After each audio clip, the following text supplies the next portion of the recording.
শহীদুল শুনতে পাচ্ছ আমাকে? আসসালামু আলাইকুম। আসসালামু আলাইকুম। ওয়ালাইকুম আসসালাম। শোনা যাচ্ছে আমাকে না? জি স্যার। ওকে। তো সবাই কেমন আছো? আলহামদুলিল্লাহ স্যার, আপনি কেমন আসসালামু আছেন? আলাইকুম স্যার। ওয়ালাইকুম আসসালাম। আলহামদুলিল্লাহ ভালো আছি। তোমরা সবাই ভালো আছো তো না?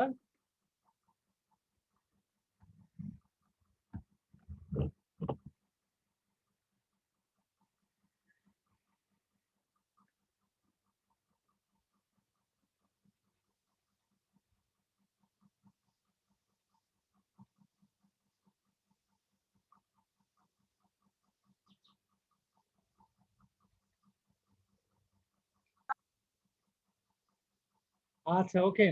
তো ডিয়ার স্টুডেন্ট, তোমরা নতুন সিলেবাসটা তো পেয়েছো না? জি স্যার। আচ্ছা। তো নতুন সিলেবাস যেহেতু পেয়ে গেছো, এখন আমরা চেষ্টা করবো নতুন সিলেবাস অনুযায়ী পড়াতে। এটা একটি বিষয়। আর যেহেতু আমরা লাস্ট চ্যাপ্টারে ছিলাম দশম অধ্যায়ে, তো দশম অধ্যায়টা ফাইনালি আমরা শেষ করে ফেলবো।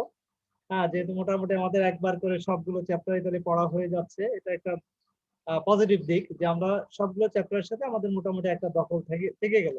যদিও ফাইনাল পরীক্ষায় হয়তো বা আমাদের সবগুলো চ্যাপ্টার থাকবে না, আমরা পুনর্বিন্যাসকৃত যে সিলেবাস সেটা অনুযায়ী হয়তো পরীক্ষার জন্য প্রিপেয়ার্ড হব। কিন্তু আমরা আমরা পড়তে পারলাম ফার্স্ট পেপার অন্তত পক্ষে 10টা চ্যাপ্টারে আমরা শিখলাম, এটা আমাদের জন্য একটা পজিটিভ দিক। কারণ হচ্ছে যে আসলে তোমাদের যদিও শর্ট সিলেবাসটা কিন্তু দীর্ঘমেয়াদীর জন্য এটা কিন্তু ভালো কিছু বহন করবে না। কারণ আমরা কিন্তু আহ 5টা চ্যাপ্টারের জিনিস শিখছি, বাকি 5টা চ্যাপ্টার কিন্তু শিখতে পারছি না। এটা কিন্তু আমাদের কাছে অজানায় থেকে গেল। হয়তো সাময়িকভাবে আমরা পরীক্ষার জন্য আমাদের জন্য ঠিক আছে যে পরীক্ষায় আমরা অল্প জিনিস শিখলাম, অল্প সময় পাচ্ছি, হম অল্প সময় ক্লাস নিচ্ছি বা সবকিছু মিলে আর কি, হয়তো সেই সেন্সে ভালো। বাট দীর্ঘমেয়াদী এটার একটা নেগেটিভ ইম্প্যাক্ট আছে। এনিহাউ, তো যাই হোক, ওটা নিয়ে আমাদের বিস্তারিত আলোচনা না। আমাদের মূল আলোচনা হচ্ছে যে যাই থাকুক না কেন আমাদেরকে ভালোভাবে সেটা পড়ে ভালোভাবে শিখে তারপর আমরা পরীক্ষায় বসবো, এটাই হচ্ছে আমাদের প্রত্যাশা। তো ওকে ডিয়ার স্টুডেন্ট, এটা একটা বিষয় গেল। আরেকটা বিষয় হচ্ছে যে তোমাদের অ্যাসাইনমেন্ট কি পেয়েছো তোমরা?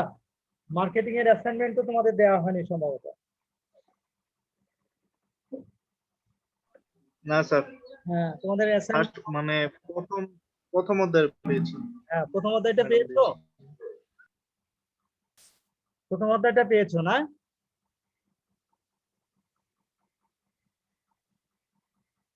তোমরা প্রথম অধ্যায়টা পেয়েছো না?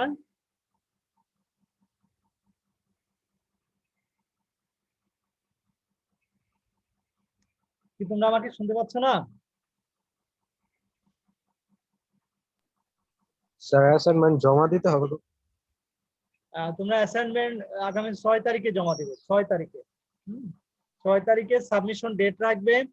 এবং লকডাউন যেহেতু 6 তারিখ পর্যন্ত, 6 তারিখে তো আর পারবে না। তোমরা এটা যেদিনই এরপরে কলেজে আসতে হবে, কিন্তু 6 তারিখের মধ্যে কমপ্লিট করে রাখবে আর কি। ডেডলাইনটা হচ্ছে 6 তারিখ। হ্যাঁ, জি স্যার, আগামী। আপনি স্যার অ্যাসাইনমেন্ট দিছেন স্যার? বুঝি নাই। আপনি কি স্যার অ্যাসাইনমেন্ট দিছেন? হ্যাঁ, আমি অ্যাসাইনমেন্ট দিব, এই যে এখনই অ্যাসাইনমেন্ট দিব। তোমাদের সেটাই আমি ইয়ে করছি, জাস্ট আগে সেটা বলে দিচ্ছি আর কি। স্যার এত অ্যাসাইনমেন্ট স্যার করুন কেমনে স্যার? সরি। সবাই মানে এত অ্যাসাইনমেন্ট স্যার কিভাবে করবো? সবাই যদি স্যার অ্যাসাইনমেন্ট দেয়। সবাই দিবে, সব সাবজেক্টের তো সেন্টার ডিসিশন। হ্যাঁ, প্রত্যেকটা কোর্স থেকেই তোমার অ্যাসাইনমেন্ট দিতে হবে আর কি। প্রতিটা চ্যাপ্টার থেকে একটা করে সিকিউ তোমাদেরকে দেওয়া হবে এবং সেটা করে ফেলবে। এবং 6 তারিখ সাবমিশন ডেট লিখবে। 6 তারিখে হয়তো জমা হবে না, কারণ যেহেতু 6 তারিখ পর্যন্ত লকডাউন। এরপরে তোমরা কলেজে যেদিনই আসবে ওই দিনই তোমরা সাথে করে নিয়ে আসবে। ঠিক আছে? ওকে। তো আমরা দেখি, ট্রাই করি আমরা ওই তোমাদের অ্যাসাইনমেন্টটা আমি দিয়ে দিই। অ্যাসাইনমেন্টটা তোমাদের ইসে আসলে আহ, আমার লোড করে দেওয়া ভালো ছিল গ্রুপে, তাহলে বেটার হতো। তারপর আপাতত আমি দেখাচ্ছি, পরে আমি ইসে দিয়ে দেবো। হ্যাঁ, তোমরা এটা ইয়ে করে নিও।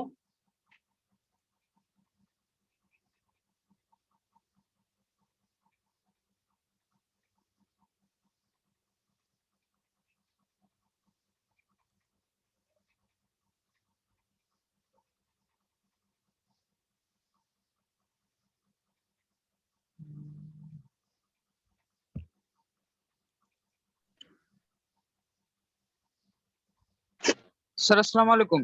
হ্যাঁ, ওয়ালাইকুম আসসালাম। আচ্ছা, তোমরা একটু খেয়াল করো।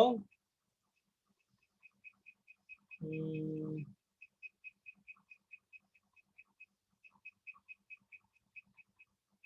তোমাদের যদি স্ক্রিনশট নেওয়ার সুযোগ থাকে স্ক্রিনশটটা নিয়ে রাখতে পারো। তোমরা কি দেখতে পাচ্ছ স্ক্রিন?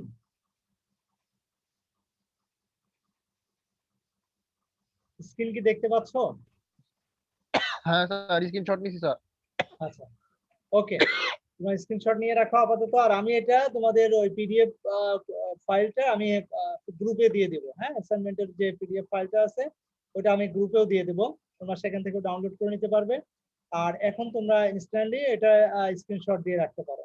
ওকে, তো এই হচ্ছে মোটামুটি চ্যাপ্টার 2 এর অ্যাসাইনমেন্ট এটা। হ্যাঁ, সিকিউ কোশ্চেনটা নিশ্চয় দেখতে পাচ্ছ তোমরা। আমি তারপরে একটু বুঝাই দিই আর কিভাবে সাবমিট করবে সে সম্পর্কে আমরা বিস্তারিত আলোচনা করব। দেখো একটু খেয়াল করো, এখানে যেটা বলছে যে নওগাঁর মাটি এবং জলবায়ু ধান চাষের উপযোগী। ধান চাষের উপযোগী হয়, এ অঞ্চলে প্রচুর উন্নত জাতের ধান উৎপন্ন হয়। এ কারণে জনাব তাহসান তার নিজস্ব জমিতে একটি রাইস মিল স্থাপন করেন। তিনি তার মিলে উৎপাদিত চাল দেশের বিভিন্ন অঞ্চলে সরবরাহ করে থাকেন। উৎপাদিত চালের গুণগত মান ভালো হয়, দিন দিন এর চাহিদা বৃদ্ধি পাচ্ছে। বর্তমানে তিনি বর্ধিত চাহিদা পূরণের উদ্দেশ্যে উৎপাদন বৃদ্ধির সিদ্ধান্ত নেন। এ কারণে তিনি যন্ত্রপাতি ক্রয় করার জন্য ব্যাংক থেকে ঋণ নিয়ে টাকা সংগ্রহ করেন।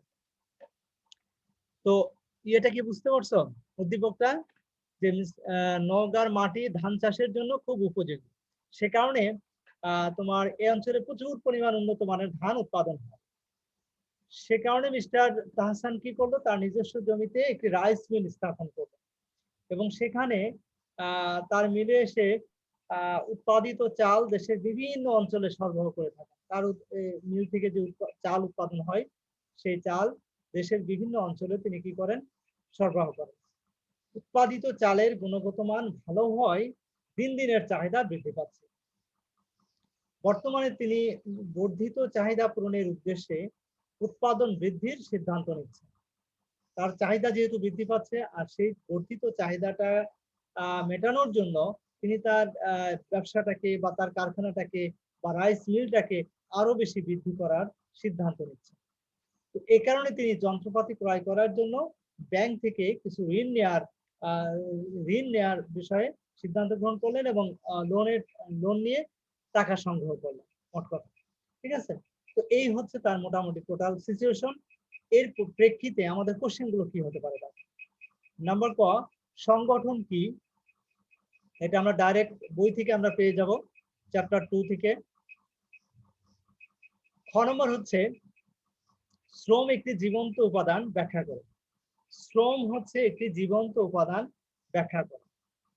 শ্রমকে আমরা একটি জীবন্ত উপাদান হিসেবে গণ্য করছি এবং সেটা আমাদেরকে ব্যাখ্যা করতে হবে। গ,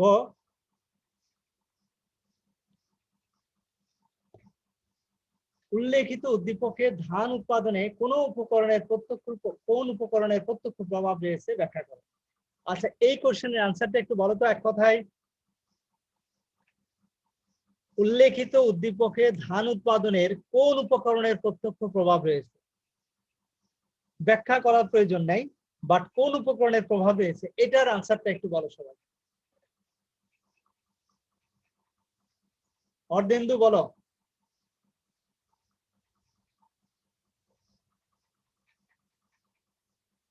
অর্ধেন্দু, কি ব্যাপার তোমরা নাই?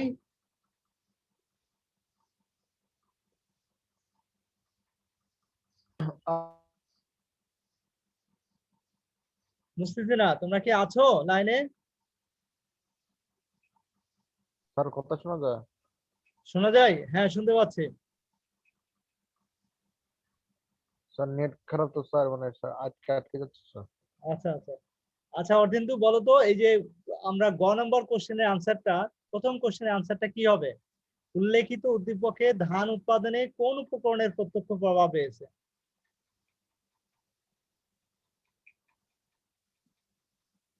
স্যার এর উদ্দীপকটা পড়ে না। হ্যাঁ হ্যাঁ, উদ্দীপকটা স্যার একটু পড়ে নিই স্যার। উদ্দীপকটা পড়ো নাই? আমি দুইবার পড়লাম তো তোমাদের উদ্দেশ্যে।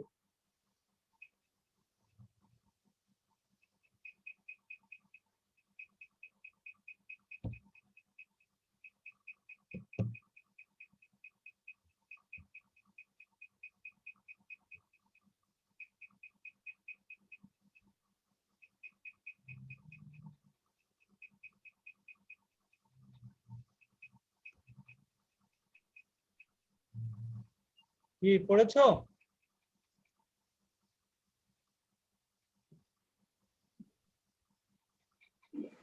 হ্যাঁ স্যার পড়ছে স্যার। বলো তাহলে। সব ধরনের স্যার স্যার সব ধরনের উপকরণীয় তো স্যার আছে স্যার, আবার এখন সব ধরনের বুঝতেছি উপকরণে না তো আছে? স্যার কোন। বুঝতেছো না? হ্যাঁ, হ্যাঁ, না স্যার। আচ্ছা ইয়ে বলো, শুভদীপ। শুভদীপ,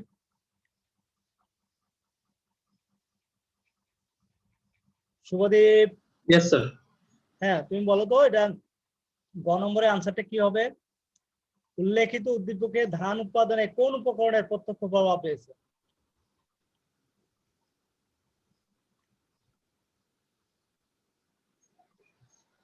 একটু স্যার একটু।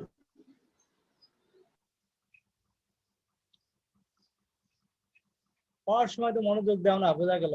আমি পড়লাম, দুইবার বুঝালাম, তারপরেই তো কোশ্চেন গুলো বললাম। একটু ফাস্ট। আর আমি বলে দিই স্যার। হ্যাঁ, আর আমি পারবো স্যার। তমাল হোসেন, তমাল। হ্যাঁ তমাল বলো।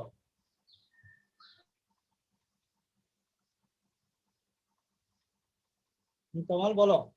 জি স্যার। মাটি মাটি মাটি? মাটি হবে জানি। মাটি তো কোনো উপাদান না, মাটি না, এটা হবে ভূমি। ঠিক আছে, ভূমি, শ্রম, মূলধন, সংগঠন, চারটি উপাদান না? উপাদান কয়টা? চারটা না? ভূমি, শ্রম, মূলধন, সংগঠন। ও আচ্ছা এখানে স্যার, ভূমি বুঝে উপাদান গেছে। হবে, ভূমি। দেখো, নওগাঁর মাটি এবং জলবায়ু ধান চাষের উপযোগী হয়, তাহলে মাটি এবং জলবায়ু দুইটাই হচ্ছে ভূমির অন্তর্গত, দুইটাই প্রকৃতি প্রদত্ত। ক্লিয়ার? কি সবাই বুঝতে পারছো? তাহলে এখানে কোন উপাদানের প্রত্যক্ষ প্রভাব রয়েছে? ভূমি উপাদানের প্রত্যক্ষ প্রভাব রয়েছে। এখন কেন, সেগুলো ব্যাখ্যা করতে হবে। জি স্যার। ক্লিয়ার? আচ্ছা, এখন কিভাবে আনসার করতে হবে সেটা একটু খেয়াল করো। ক নম্বর কোশ্চেনের আনসারটা হবে, একটা প্যারার মধ্যে তুমি এটা আনসারটা লিখবে। এক লাইন হতে পারে, দুই লাইন হতে পারে, কোনো সমস্যা না। মার্কস হচ্ছে 1। যেমন সংগঠন কি, কি বুঝতে পারছো এটা? খ নম্বরটা হচ্ছে শ্রম। শ্রম একটি জীবন্ত উপাদান, ব্যাখ্যা করো। শ্রম হচ্ছে জীবন্ত উপাদান, কারণ শ্রমের সাথে শ্রমিকরা রিলেটেড, তাই না? শ্রমিকরা যে কাজ করে, যে শ্রম দেয়, সেটাই হচ্ছে তোমার শ্রম। তো শ্রমকে আমরা জীবন্ত উপাদান বলি। কেন এটা বলি সেটা ব্যাখ্যা করতে হবে। এটা দুইটা প্যারার মধ্যে লিখবে। প্রথমে সংক্ষেপে শ্রমকে আমরা জীবন্ত উপাদান বলছি কেন, শ্রমিকের যে বিষয়টা সেটা একটু বলবে, তারপরে তুমি পুরো বিষয়টা একটু ব্যাখ্যা করবে। 3-4 লাইনের মধ্যে শেষ করবে। প্রথম 1 লাইন বা 2 লাইন, তারপরে 3-4 লাইনের মধ্যে তুমি ইয়েটা শেষ করে ফেললে। এরপরে গ নম্বর যেটা বলছে, উল্লেখিত উদ্দীপকে ধান উৎপাদনে কোন ধরনের, কোন উপকরণের প্রত্যক্ষ প্রভাব পেয়েছে। আমরা অবশ্যই এটা একটা সেন্টেন্সের মাধ্যমে এটা আনসারটা লিখতে পারবো, সেটা হচ্ছে ভূমি উপকরণের প্রত্যক্ষ প্রভাব রয়েছে। এখন কেন রয়েছে প্রত্যক্ষ প্রভাব, এটা ব্যাখ্যা করতে হবে। তো এটা আমাদের 3টা প্যারার মধ্যে এটা লিখতে হবে। এটার মার্কস হচ্ছে 3। 3টা প্যারার মাধ্যমে আমাদের এটার আনসারটা তৈরি করতে হবে। উল্লেখিত উদ্দীপকে ধান উৎপাদনে কোন উপকরণের প্রত্যক্ষ প্রভাব রয়েছে, সেটা আমরা বললাম যে ভূমি উপকরণের, কেন, কিভাবে, সেই জিনিসটা আমাদের ব্যাখ্যা করতে হবে। ক্লিয়ার? ঘ নম্বর যেটা বলছে, দেখো, উৎপাদনের উপকরণের ধরন উল্লেখ পূর্বক উদ্দীপকে জনাব তাহসানের উৎপাদন বৃদ্ধির সিদ্ধান্তটি যৌক্তিকতা বিশ্লেষণ করো।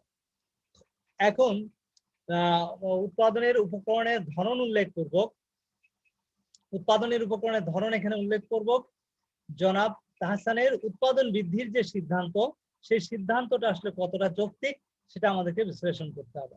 ওকে, তাহলে এখানে উৎপাদনের উপকরণের ধরন উল্লেখপূর্বক এখানে বলো তো কোন ধরনটা এখানে কাজ করছে। খ নম্বর শহীদুল ইসলাম বলো।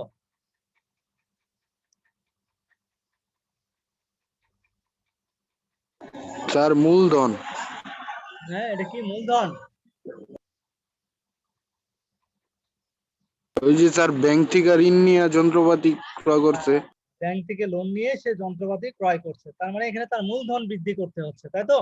কারণ নগদ টাকা তার নাই, নগদ টাকা তার বাড়াতে হবে, এই জন্য সে ব্যাংক থেকে লোন নিচ্ছে। লোন নিয়ে তার যে সমস্ত উপকরণ দরকার, কারণ এখানে যন্ত্রপাতিটা এখানে মূলধন হিসেবেই ব্যবহৃত হবে। আবার নগদ টাকাও তো তার সংগ্রহ করছে, সেটাও তার মূলধন হিসেবেই ব্যবহৃত হচ্ছে। Very good. তাহলে মূলধন উপকরণের এখানে প্রয়োজন হচ্ছে। তো এটার যৌক্তিকতা কি সেটা ব্যাখ্যা করতে হবে, বিশ্লেষণ করতে হবে। ক্লিয়ার? তো এইভাবে আমাদের এই কোশ্চেনের আনসারটা তৈরি করতে হবে। আমি মোটামুটি একটা ধারণা দিয়ে দিলাম, কিন্তু মনে রাখবে যে ঘ নম্বর কোশ্চেনের অ্যান্সারটা কিন্তু 4টা প্যারায় লিখতে হবে।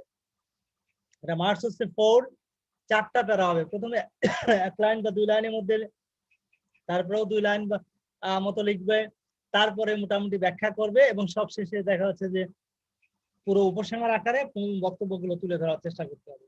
এইভাবে 4টা প্যারার মাধ্যমে আমাদের ঘ নম্বর কোশ্চেনের আনসারটা তৈরি করতে হবে। ক্লিয়ার? সবাই কি বুঝতে পেরেছো? আমরা নিশ্চয় 2 নম্বর চ্যাপ্টারে তোমাদের অন্য একটা সিকিউ কোশ্চেনের স্যাম্পল কিন্তু আমি দেখিয়েছিলাম যে কিভাবে লিখতে হবে। মনে আছে তোমাদের? আমি আনসারটা নমুনা উত্তরও কিন্তু দিয়ে দিয়েছিলাম, নিশ্চয়ই মনে থাকার কথা তোমাদের। আমরা তো প্রয়োজনে সেটা নিয়ে আমরা আলোচনা করব, অসুবিধা নেই, সেটা আমরা দেখাবো আবার। তো এখন এই মুহূর্তে আমি অ্যাসাইনমেন্টটা তোমরা কিভাবে সাবমিট করবে, এটার ইন্ট্রোটা কি হবে, অর্থাৎ প্রথম পেজে কি লিখতে হবে, সেই বিষয়টা নিয়ে আমরা একটু তোমাদের সাথে শেয়ার করব।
তোমরা কি এটা দেখতে পাচ্ছ? জি স্যার। হ্যাঁ, একটু খেয়াল করো সবাই। এই যে দেখো, স্ক্রিনটা দেখা যাচ্ছে তো, না? জি স্যার। প্রথম পেজটা কিভাবে লিখবো আমি লিখবে, আমি একটা স্যাম্পল দিয়ে দিয়েছি তোমাদের। দেখো, উৎপাদন, ব্যবস্থাপনা ও বিপণন, প্রথম পত্র, বিষয় কোড এত, একাদশ শ্রেণী। ওকে, এটা আমরা প্রথমে লিখে নিলাম। দ্বিতীয় অধ্যায় উৎপাদনের উপকরণের সৃজনশীল প্রশ্নের উপর অ্যাসাইনমেন্ট। মানে অ্যাসাইনমেন্টটা কিসের উপরে সেটা তুমি লিখবে। দ্বিতীয় অধ্যায় উৎপাদনের উপকরণ, মানে বেসিক্যালি দ্বিতীয় অধ্যায়ের উপর, কিন্তু সে দ্বিতীয় অধ্যায় কি, উৎপাদনের উপকরণ, অধ্যায়ের নাম, সেটা আমরা ব্র্যাকেটে দিয়ে দিলাম। এর সৃজনশীল প্রশ্নের উপর অ্যাসাইনমেন্ট। ওকে, আচ্ছা, জমা গ্রহণকারী কে জমা নিবে? এই যে সাবমিটেড টু আর কি ইংলিশে আমরা বলি, আর বাংলায় হচ্ছে জমা গ্রহণকারী। আমার নাম, এই যে আমার এটা বাংলায় লাগবে নাকি ইংরেজি? তোমাদের তো বাংলায় লিখতে হবে, যেহেতু সবই বাংলায় লিখবে, আমার তো এই জন্য বাংলায় কষ্ট করে লেখা আছে, ইংরেজি হলে তো খুব সহজ হয়ে যেত। আচ্ছা, তো এটা লিখে দিছে, এই জন্য যে জমা গ্রহণকারী, এটা কি লিখতে হবে বাংলা টাংলা এগুলো একটা ঝামেলা আছে। এরপরে দেখো জমা প্রদানকারী। জমা প্রদানকারী এখানে দেখো নাম, রোল। এখন শ্রেণী একাদশ, সেকশন। সেকশন তোমাদেরটা কি, জি না? যে স্যার যে। যে, তোমাদের সেকশন হচ্ছে যে। শিফট হচ্ছে দিবা। হ্যাঁ, এখানে প্রভাতী লেখা আছে, এটা হবে দিবা, কারণ আমি ওই সি সেকশনকে, মানে মর্নিং শিফট সি সেকশনকে এটা দিয়েছি, তো সেখানে এটা লিখে দিয়েছিলাম। আর তোমাদের এখানে ডিফারেন্সটা কি হবে সেটা বলে দিচ্ছি। সেকশন হচ্ছে যে, শিফট হচ্ছে দিবা, ব্যবসা শিক্ষা শাখা, ঢাকা সিটি কলেজ ঢাকা। এভাবে আমাদেরকে পুরো জিনিসটা লিখতে হবে এবং সবশেষে হচ্ছে জমাদানের তারিখ। জমাদানের তারিখ তোমার 6 তারিখ দিবে, কিন্তু 6 তারিখে আলটিমেটলি হয়তো আসা হবে না, কিন্তু আসা যেদিনই হোক 6 তারিখের মধ্যে তোমাকে এটা শেষ করতে হবে, এটা খেয়াল রাখতে হবে। এরপরে সেটা 7 তারিখ হতে পারে, 8 তারিখ হতে পারে, 9 তারিখ হতে পারে, যেদিনই আসা হবে কলেজে ওই দিনই তোমাদের কলেজে আসার ডেটটা একটু আমি বলে রাখি, হিন্টস দিয়ে রাখি। তোমাদের কি বেতন দিতে পারছিলে তোমরা? তৃতীয় কিস্তির বেতন কি দিতে পেরেছিলে তোমরা? না স্যার। আচ্ছা, তোমাদের সামনে একটা ডেট আসবে, বুঝতে পারছো? লকডাউনটা খুলে গেলেই তোমাদের বেতন দেওয়ার একটা ডেট আসবে। ওই ডেটে তো তোমরা এমনি আসবে, তো সেই সময় তোমরা এই অ্যাসাইনমেন্টটা তোমরা জমা দিয়ে দেবে। ক্লিয়ার? মানে একসাথে দুই কাজ তোমরা করে ফেলতে পারবে আর কি। সেই জন্য আমরা ইয়ে করছি, কিন্তু 6 তারিখের মধ্যে শেষ করে ফেলবে। এখন ওই ডেটটা কবে হবে, মানে একদিন 2 দিন পরেই কিন্তু ডেটটা হয়ে যাবে ইনশাল্লাহ, ঠিক আছে? তো সেই কারণে তোমরা ওইভাবে রেডি করে ফেলো, বাকিটা জমা দিয়ে তোমাদের কাছে রাখবে। বাকি যেদিনই কলেজে আসার ডেট থাকবে ওই দিনই তোমরা এটা জমা দিয়ে দেবে সবাই। ওকে? আচ্ছা, তো এই হচ্ছে অবস্থা। তাহলে ইন্ট্রো নিয়ে কারো কোনো কোশ্চেন আছে কিনা? এটা একটা স্ক্রিনশট তোমরা নিয়ে নিতে পারো, ঠিক আছে?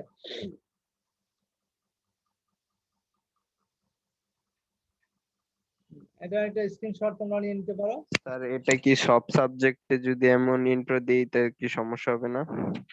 না, সমস্যা তো হওয়ার কথা না, ঠিক আছে? এটা তো সমস্যা হওয়ার কথা মানে না। এখন সব সাবজেক্টে বাংলায় যদি দিলাম, ইংলিশ বাদে, ইংলিশ ফার্স্ট পেপার বাদে।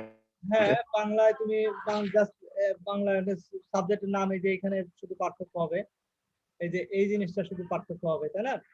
আর যে এখানে যেমন জি স্যার। তৃতীয় অধ্যায় উৎপাদনের উপকরণ, ওখানে কিসের উপর হবে সেই জিনিসটা তোমরা দিয়ে দেবে, আর বাকি তো সব জিনিসপত্র একই। আর এখানে নামটা যার নিকট সাবমিট করবে সেইভাবে তুমি দিয়ে দেবে। ধরো আহ, নাম লিখলে, তারপরে সে যদি লেকচারার হয় তাহলে লিখবা প্রভাষক, যদি সহকারী অধ্যাপক হয় অ্যাসিস্ট্যান্ট প্রফেসর তাহলে লিখবা সহকারী অধ্যাপক। তোমরা জেনে নেবে সংশ্লিষ্ট টিচারের ডেজিগনেশন কি, জেনে নেবে। যে বিভাগ, মার্কেট বাংলা বিভাগ হলে বাংলা বিভাগ, মার্কেটিং হলে মার্কেটিং বিভাগ, তারপরে ম্যানেজমেন্ট হলে ব্যবস্থাপনা বিভাগ, অ্যাকাউন্টিং হলে হিসাব বিজ্ঞান বিভাগ, তো তোমরা এটা লিখে ফেলবে, ঠিক আছে? তো এই হচ্ছে মোটামুটি সিস্টেম। তারপরেও যদি সংশ্লিষ্ট টিচারের কোনো ইয়ে থাকে, তোমাদের কি সাকুরা ম্যাডাম কোনো দিয়ে দিছে এরকম কিভাবে লিখতে হবে প্রথম পেজ? ম্যাডাম বলছিল স্যার ইংরেজিতে লিখতে। ইংরেজিতে লিখতে? আচ্ছা, আসলে বাংলায় লেখাটা তো টাফ ব্যাপার, এটা একটা বিষয়। কারণ বাংলায় লিখতে গেলে তোমার ঝামেলা। তোমরা অ্যাসাইনমেন্ট যেহেতু দিচ্ছ বাংলায়, সে কারণে এটা বাংলায় লেখাটাই হচ্ছে উত্তম। ওকে? তো এখন এই বাংলায় লিখতে গেলে কিভাবে লিখতে হবে, এটা অনেকে ঝামেলা আর কি। বাংলায় লেখাটা এখানে টাইপ করা ঝামেলা, যে কারণে হয়তো বলছে যে ইংলিশে লিখে দেবে। ঠিক আছে, যাক আমি দিয়ে দিলাম, এখন তুমি এটা বাংলায় তো লিখতে পারবে, সমস্যা হবে না। ঠিক আছে? ওকে, এই হচ্ছে অবস্থা। নাম আর রোলটা তো সবার সেম হবে না, এটার জন্য এটা আমি ফাঁকা রাখছিলাম। আর বাকি তো মোটামুটি সবার প্রায় সেম, কিন্তু তোমাদের এখানে আবার সেকশনটা হবে যে আর শিফট হবে দিবা, এই পার্থক্য। আর বাকি সব মোটামুটি সেম, ঠিক আছে? ওকে, সবাই ভালো থেকো। আর এখন মূল বিষয়টা আমরা দিয়ে ফেললাম, অ্যাসাইনমেন্টটা তোমরা সুন্দর করে ফেলো। এখন আমি একটা স্যাম্পল কোশ্চেন দরকার তোমাদের দেখাই দিই, যদিও আমি আজকে ওই যে 20 নম্বর চ্যাপ্টার, সরি 20 নম্বর না তো 10 নম্বর চ্যাপ্টার লাস্ট ক্লাস আমরা সিকিউ নিয়ে আলোচনা করতে চেয়েছিলাম। দেখি ওখানে সিকিউ আছে কিনা, তাহলে সিস্টেমটা আমি ওখান থেকে দেখা দিতে পারবো। দেখি কি অবস্থা।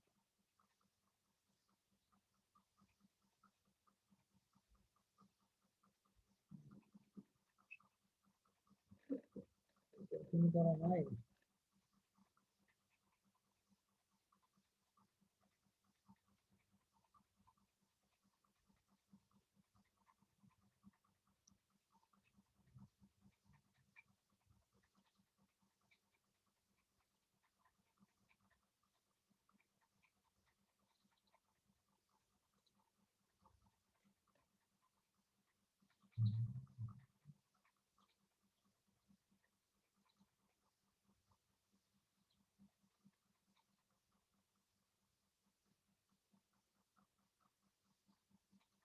তোমাদের গত ক্লাস কততম ক্লাস ছিল মনে আছে?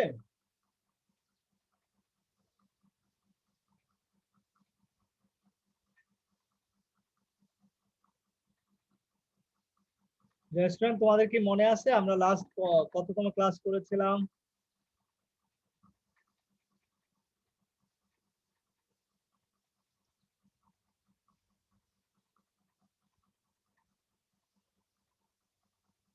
হ্যাঁ, না স্যার, মনে হয় না? না স্যার। আচ্ছা, বুঝছি, ঠিক আছে।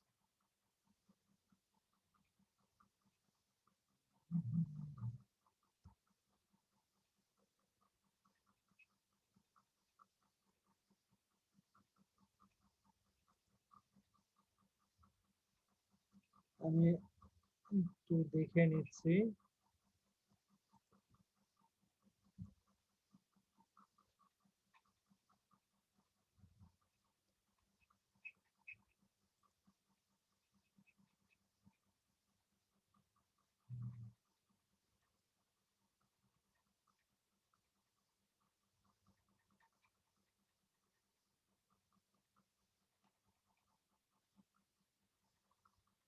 তো 24 দিন plus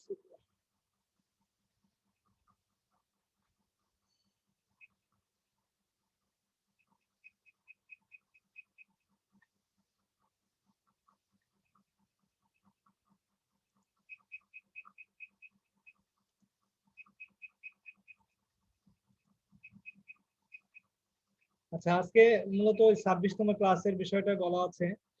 আচ্ছা, অসুবিধা নেই, আমি অন্য ইয়ে দেখাই।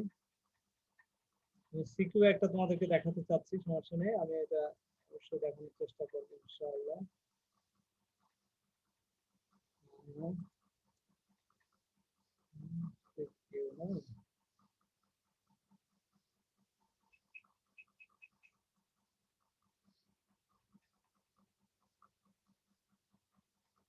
এই যে নমুনা উত্তর এখানে দেওয়া আছে, তোমরা একটু খেয়াল করো, আমার মনে হয় এখন দেখতে পারবে। আমি শেয়ার স্ক্রিনের মাধ্যমে শেয়ার করি।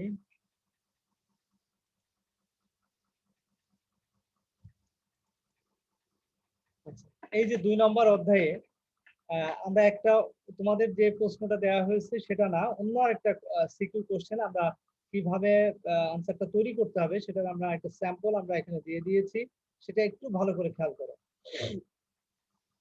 এটা ভালো করে যদি বুঝো তাহলে আমার মনে হয় আর কোনো সমস্যা হবে না, তোমরা খুব সহজেই সিকিউ আনসারটা তৈরি করতে পারবে। তোমরা কি স্ক্রিন দেখতে পাচ্ছ? আকিল, ওসমান, আকিল, আকিল, ওসমান কি দেখতে পাচ্ছ?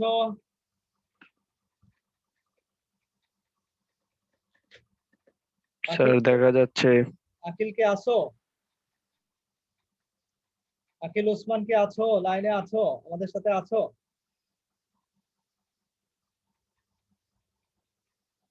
নাই?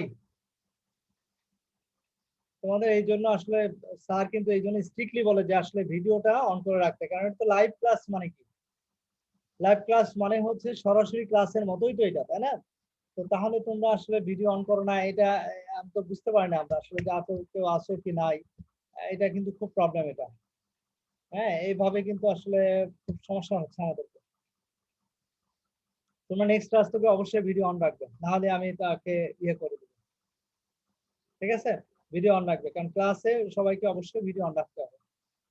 সেইভাবে মেন্টালি প্রিপারেশন নিয়ে তোমরা ইয়ে করবে। তামজিদ হোসেন,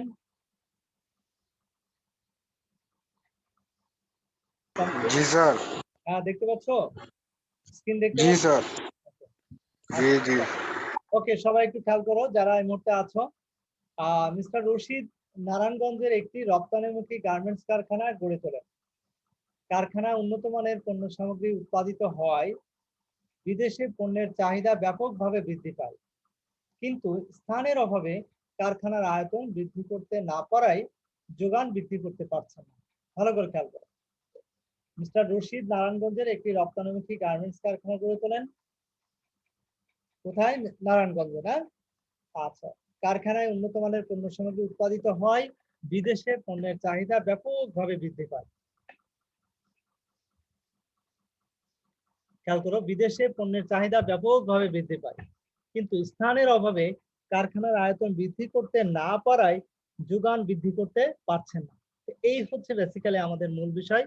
তো এখন এটার আলোকে আমরা একটু খেয়াল করো, 2016 সালে ঢাকা বোর্ডে এটা এসেছে। শ্রমের গতিশীলতা কি? মূলধন গঠনের সঞ্চয়ের ভূমিকা কি ব্যাখ্যা করো। মিস্টার রশিদ উৎপাদনের কোন উপকরণের অভাবে পণ্যের যোগান বৃদ্ধি করতে পারছেন না, ব্যাখ্যা করো। উদ্দীপকে মিস্টার রশিদের কাজ এবং কর্মীদের কাজ এক নয়, তুমি কি একমত? যুক্তি সহকারে এটার ব্যাখ্যা করতে হবে।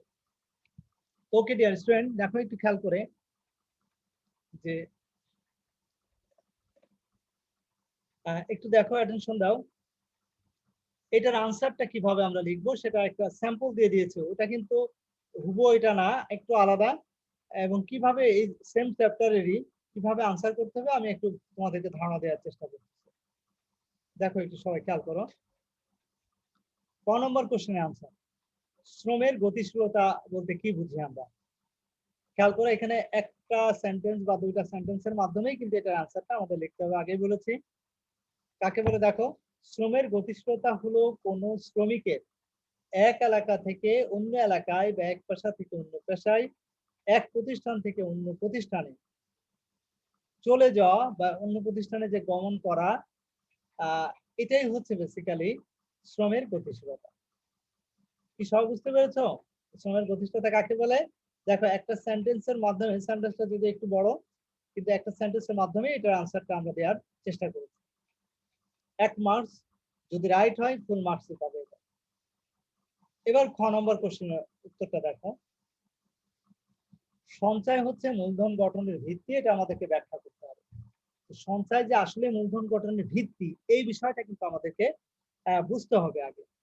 কারণ সঞ্চয় থেকেই কিন্তু বেসিক্যালি মূলধন গঠন হয়। কারণ মূলধন গঠনের ভিত্তিটাই হচ্ছে বেসিক্যালি সঞ্চয়। কিভাবে? কারণ দেখো, মানুষ ইনকাম করে, আয় করে, উপার্জন করে, সেই উপার্জনের একটা নির্দিষ্ট অংশ সে সঞ্চয় করে।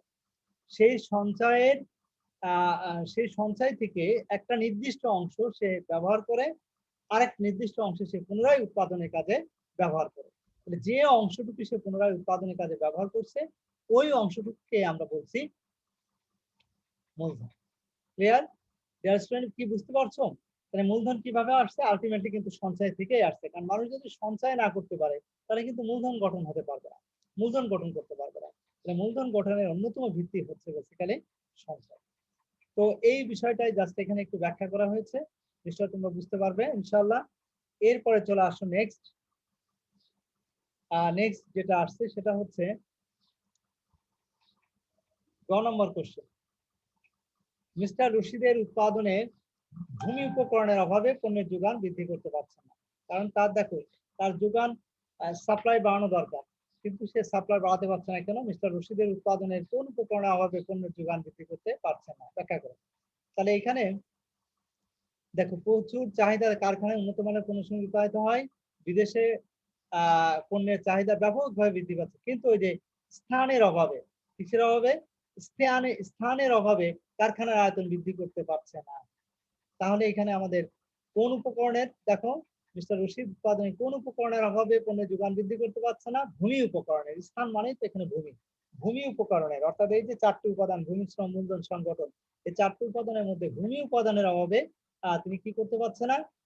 তিনি আসলে কি বলে যোগান বৃদ্ধি করতে পারছেন না। ওকে, এখন এটা কেন সেটা আমাদের 3টি প্যারার মাধ্যমে এটা ব্যাখ্যা করতে হবে। প্রথমে দেখো, একটু খেয়াল করো, মিস্টার রশিদ উৎপাদনে ভূমি উপকরণের অভাবে পণ্যের যোগান বৃদ্ধি করতে পারছেন না, এক কথা এটা সঠিক অ্যান্সার। মনে রাখবা, এই অ্যান্সারটা কিন্তু যদি তুমি না দিতে পারো তাহলে তোমার ব্যাখ্যাটা কিন্তু কেউ পড়বে না। এই অ্যান্সারটা যদি সঠিক না হয় তাহলে পরের যতই তুমি সুন্দর ব্যাখ্যা করো কোনো লাভ হবে না। কারণ এখানে কিন্তু এই অ্যান্সারটা হচ্ছে সঠিক অ্যান্সার, এটা আগে তুমি বুঝছো কিনা সেটা আগে আমরা দেখবো, তারপরে কিন্তু নিচে ব্যাখ্যাটা আমরা দেখবো। আগে কিন্তু তুমি এক কথা সঠিক যে অ্যান্সারটা সেটা যদি তুমি মানে মূল ট্র্যাকে যদি না থাকো তাহলে পরে এক্সপ্লেনেশনটা তো ভুল হয়ে যাবে অটোমেটিক্যালি। এই জন্য স্যার, হ্যাঁ বলো। আপনার ভয়েস অনেক আস্তে শোনা যাচ্ছে। ভয়েস আস্তে শোনা যাচ্ছে? এখন জি শোনা স্যার, যাচ্ছে? না আস্তে শোনা যাচ্ছে। আস্তে শোনা যাচ্ছে? আস্তে শোনা যাওয়ার কারণ কি? তো মোটামুটি সবই স্বাভাবিক আছে, হয়তো কারণ নেট সমস্যা। নেট সমস্যার কারণে অনেক সময় প্রবলেম হয় আসলে। এটা একটা বড় সমস্যা বাংলাদেশের বর্তমানে।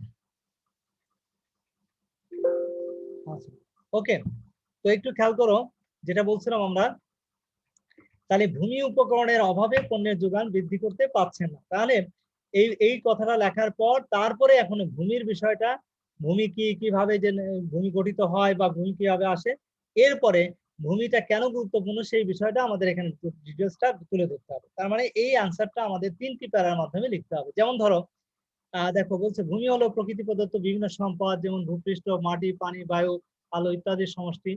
অর্থনীতিতে ভূমির আওতা অনেক ব্যাপক, যেমন ভূমির উর্বর শক্তি, বায়ু, পানি, আলো, খনিজ সম্পদ ইত্যাদি ভূমির অন্তর্ভুক্ত। তার মানে ভূমি সম্পর্কে বিস্তারিত বললো। এবার দেখো বলছে উদ্দীপকে মিস্টার রশিদ নারায়ণগঞ্জে একটি রপ্তানিমুখী গার্মেন্টস কারখানা গড়ে তোলেন। বিদেশে তার পণ্য সামগ্রীর চাহিদা ব্যাপকভাবে বৃদ্ধি পায়, কিন্তু স্থানের অভাবে তিনি আয়তন বৃদ্ধি করতে পারছেন না। এখানে স্থান হচ্ছে উৎপাদনের উপকরণ, ভূমির অভাব।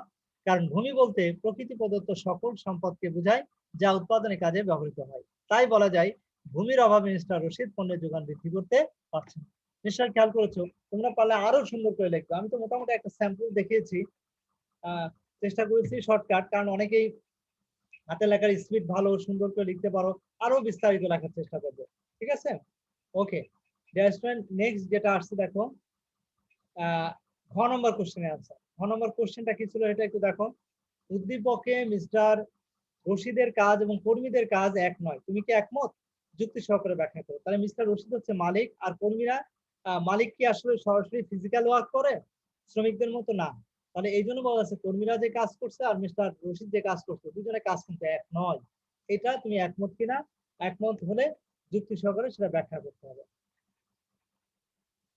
যেমন ধরো এখানে বলছে মিস্টার রশিদের কাজ এবং মানসিক শ্রম আর কর্মীদের কাজ হচ্ছে কায়িক শ্রম, মানে শারীরিক শ্রম বলা হয়। তাই আমি মনে করি উভয় পক্ষের কাজ এক নয়, এটা হচ্ছে মূল বিষয়।